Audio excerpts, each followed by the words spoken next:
Hello friends, this is Rishabh Sharma from technology Mantra.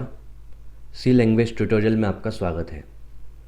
Friends, previous episode में हमने variables and format specifiers के बारे में स्टडी किया था। आज का हमारा टॉपिक है स्कैनएफ फंक्शन। जैसा कि प्रीवियस एपिसोड में हमने प्रिंटएफ फंक्शन के बारे में स्टडी किया है, प्रिंटएफ फंक्शन एक ऐसा फंक्शन है जो किसी भी टेक्स्ट को या वेरिएबल की वैल्यू को मॉनिटर पर डिस्प्ले करता है। सो वी कैन से कि प्रिंटएफ फंक्शन एक आउटपुट फंक्शन है जो कि आउटपुट को डिस्प्ले करने में काम आता है। स्कैनएफ फंक्शन प्रिंटएफ फंक्शन का जस्ट अपोजिट है। प्रिंटएफ फंक्शन में आउटपुट को डिस्प्ले किया जाता है और स्कैनएफ फंक्शन में इनपुट लिया जाता है। आज का यह लेक्चर बहुत ही इम्पोर्टेंट है क्योंकि इस लेक्चर में हम इनपुट और आउटपुट दोनों ऑपरेशंस के बारे में डिटेल में पढ़ने जा रहे हैं। इस लेक्चर के बाद आप इस तरह के प्रोग्राम बना पाएंगे जिसमें यूज़र से इनपुट लिया जाता है और इनपुट लिए गए डेटा पर कुछ प्रोसेसिंग की जाती है और प्रोसेसिंग के बाद जो रिज़ल्ट आता है उसको हम आउटपुट विंडो पर डिस्प्ले करते हैं। उदाहरण के तौर पर एक ऐसे प्रोग्राम के बारे में सोचिए जहाँ पर दो इंटीजर वैल्यू को हम यूज़र से इनपुट में लेते हैं। उन दोनों इंटीजर वैल्यूज़ को हम जोड़ते हैं, उनका एडिशन करते हैं और एडिशन का जो रिज़ल्ट आता है उसको हम आउटपुट में डिस्प्ले करते हैं। जैसा कि आप यहाँ देख पा रहे हैं, फर्स्ट ऑफ ऑल स्क्रीन पर डिस्प्ले होता है इंटर फर्स्ट नंबर। तो दो नंबर जोड़ना है, उसमें से फर्स्ट नंबर जो है वो हम यूज़र से इनपुट ले रहे हैं। सपोज़ हमने फर्स्ट नंबर 10 जो है वो इंटर कर दिया। इसके बाद प्रोग्राम में डिस्प्ले होता है inter second number. Second number हमने सपोज़ 20 दे दिया। इसके बाद इनपुट में हमने 10 और 20 जो है इनपुट कर चुके हैं। प्रोसेसिंग में 10 और 20 को प्रोग्राम एडिशन करेगा, दोनों को जोड़ेगा और इसके बाद जो एडिशन का रिजल्ट आएगा उसको स्क्रीन पर डिस्प्ले करेगा। तो इस तरह के प्रोग्राम को हमें क्रिएट करना है। इस प्रोग्राम का लॉजिक आप यदि देखें तो इनपुट वाले सेक्शन में हमने टू इंटीजर वैल्यूज़ को हमने इनपुट में लिया है। प्रोसेसिंग वाले सेक्शन में हमने दोनों इंटीजर वैल्यूज़ को जोड़ दिया है, एडिशन कर दिया है और आउटपुट वाले सेक्शन में हमने जो भी रिजल्ट आया उसको मॉनिटर पर डिस्प्ले किया है। जैसा कि प्रीवियस एपिसोड्स में हम पढ़ चुके हैं, आउटपुट के लिए हम प्रिंटएफ फंक्शन का उपयोग करते हैं। इनपुट के लिए हमें स्कैनएफ फंक्शन का उपयोग करना होगा।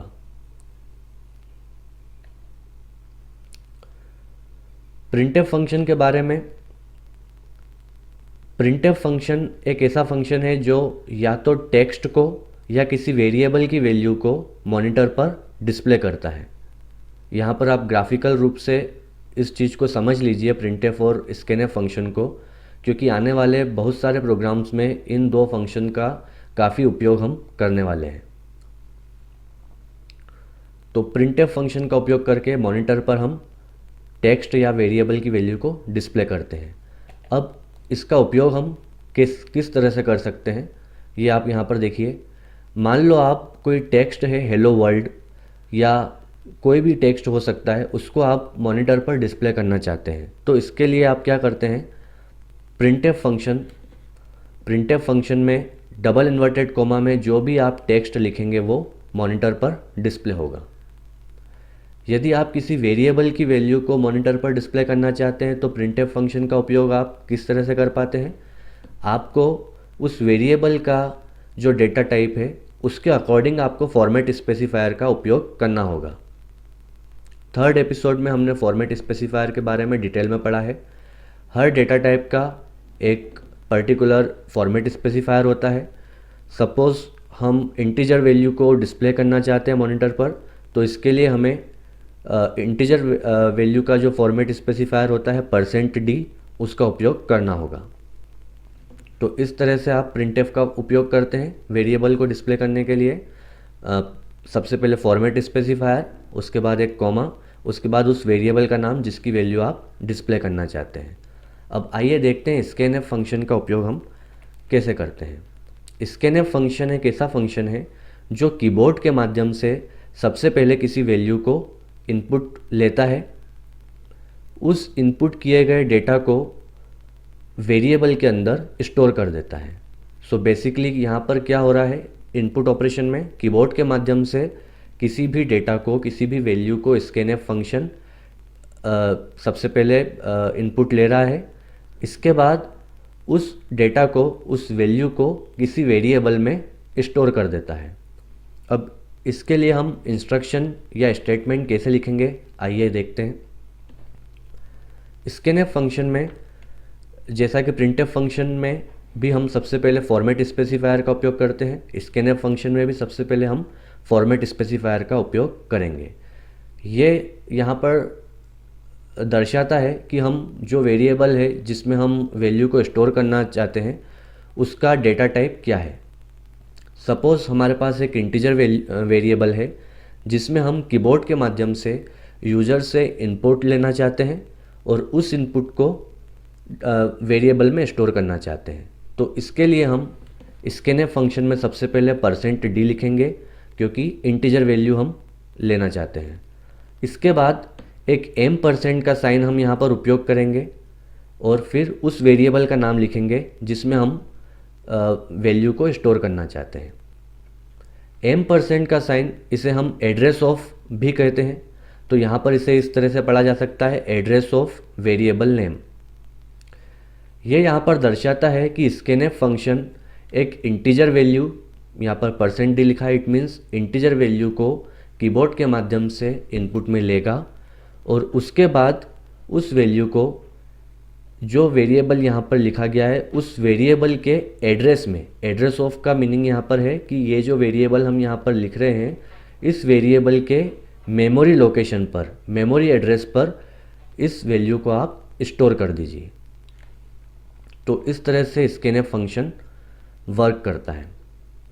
आइए एक प्रोग्राम के माध्यम से स्कैनफ फंक्शन को हम और डिटेल में समझते हैं। फ्रेंड्स, हम दो इंटीजर वैल्यूज़ के एडिशन के लिए एक प्रोग्राम बना रहे हैं। जैसा कि आप ग्राफिक्स में अभी देख पा रहे हैं, इनपुट के लिए हमें दो वेरिएबल्स, इंटीजर वेरिएबल्स बनाने होंगे, एक num1 और एक num2 के नाम से। आप कोई भी नाम आपके प्रेफरेंस के हिसाब से रख सकते हैं, पर एक्सप्लेनेशन के लिए अभी फ़िलहाल हम दो इंटीजर वेरिएबल्स का क्रिएट करेंगे, दो इंटीजर वेरिएबल्स num1 और कॉमा लगाकर यहाँ पर डायरेक्ट आप लिख सकते हैं num2। इसके बाद आप देख पा रहे हैं प्रोसेसिंग में क्या हो रहा है कि num1 और num2 नाम के जो वेरिएबल्स है, इसमें जो वैल्यूज़ रहेगी इसको आप एडिशन करेंगे, ऐड करेंगे और असाइनमेंट ऑपरेटर के माध्यम से एक एडिशन नाम का जो वेरिएबल है उसमें आप इसको स्टोर करेंगे। तो हम यहाँ पर एक रिजल्ट के लिए इन num1 और num2 दोनों में जो वैल्यूज़ रहेगी इनको एडिशन करने के बाद जो रिजल्ट आएगा उसको स्टोर करने के लिए एक वेरिएबल ले लेते हैं एडिशन। आप इसका कुछ भी नाम रख सकते हैं, रिजल्ट नाम रख सकते हैं आप चाहे तो 3 इंटीजर वेरिएबल्स यहाँ पर हमने क्रिएट कर दिए। इसके बाद हम सेमीकोलन लगा देते हैं। इसके बाद जैसा कि हर प्रोग्राम में हम CLR से SCR लिखते हैं स्क्रीन को क्लियर करने के लिए। इसके बाद जैसा कि ग्राफिक्स में हमने देखा था, सबसे पहले एक लाइन डिस्प्ले होती है, इंटर फर्स्ट नंबर। तो इस तरह का टेक्स्ट यदि हम स्क्रीन पर डिस्प्ले करना चाहते हैं तो आप जानते ही है प्रिंटफ फंक्शन का यहाँ पर उपयोग करना होगा। तो हम यहाँ पर लिखेंगे प्रिंटफ, इसके बाद डबल इन्वर्टेड कॉमा में यहाँ पर लिखना होगा इंटर फर्स्ट नंबर। तो ये इंस्ट्रक्शन मॉनिटर पर डिस्प्ले करेगा इंटर फर्स्ट नंबर, ऐसा टेक्स्ट लिखा हुआ आएगा। इसके बाद हम क्या चाहते हैं कि यूज़र एक इंटीजर वैल्यू को कीबोर्ड के माध्यम से इंटर करें और वो इंटीजर वैल्यू num1 नाम का जो वेरिएबल हमने क्रिएट किया है उसमें स्टोर हो जाए। तो इसके लिए स्कैनफ फंक्शन हमने पढ़ा है, स्कैनएफ फंक्शन हम यूज़ करेंगे। यहाँ पर फॉर्मेट स्पेसिफायर कौन सा यूज़ किया जाना चाहिए? क्योंकि इंटीजर वैल्यू है इसलिए %d का उपयोग हम करेंगे, %d। इसके बाद कॉमा लगेगा। अब फर्स्ट नंबर जो वो यूज़र इनपुट करेगा कीबोर्ड के माध्यम से, वो किस वेरिएबल में स्टोर होना चाहिए? num1 वेरिएबल में स्टोर होना चाहिए। तो इसके लिए हम %, या इसको एड्रेस ऑफ भी बोल सकते हैं, एड्रेस ऑफ num1 ऐसा लिख देते हैं। इसके बाद सेमीकोलन।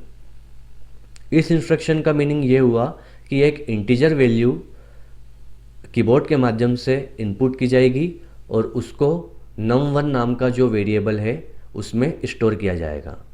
इसके बाद स्क्रीन पर प्रिंट होना चाहिए इंटर सेकेंड नंबर। तो इसके लिए हम printf फंक्शन का फिर से उपयोग करेंगे, इंटर सेकेंड नंबर। इसके बाद यूज़र एक और नंबर को इंटर करेगा जो कि हम num2 नाम का वेरिएबल है उसमें स्टोर करेंगे। तो इसके लिए स्कैनएफ, चूँकि इंटीजर वैल्यू है इसलिए %d, कॉमा लगेगा।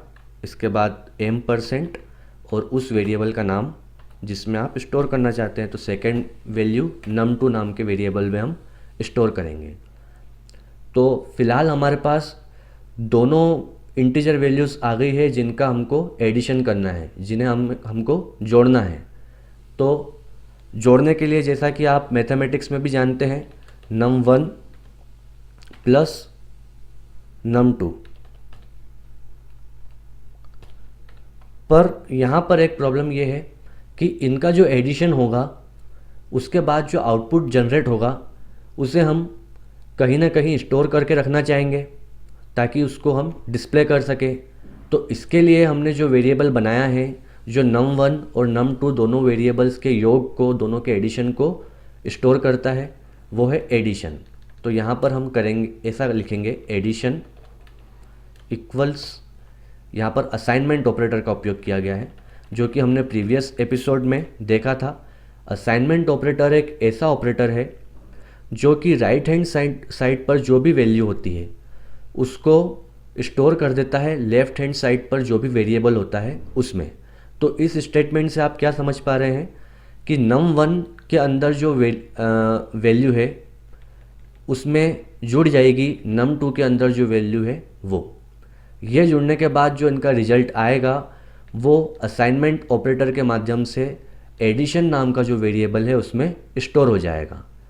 तो इस तरह से असाइनमेंट ऑपरेटर काम करता है, राइट हैंड साइड वाली वैल्यू को स्टोर करता है लेफ़्ट हैंड साइड वाले वेरिएबल में। तो अब हमारे पास इन दोनों संख्याओं का जो एडिशन है वो एडिशन नाम के वेरिएबल में स्टोर हो चुका है।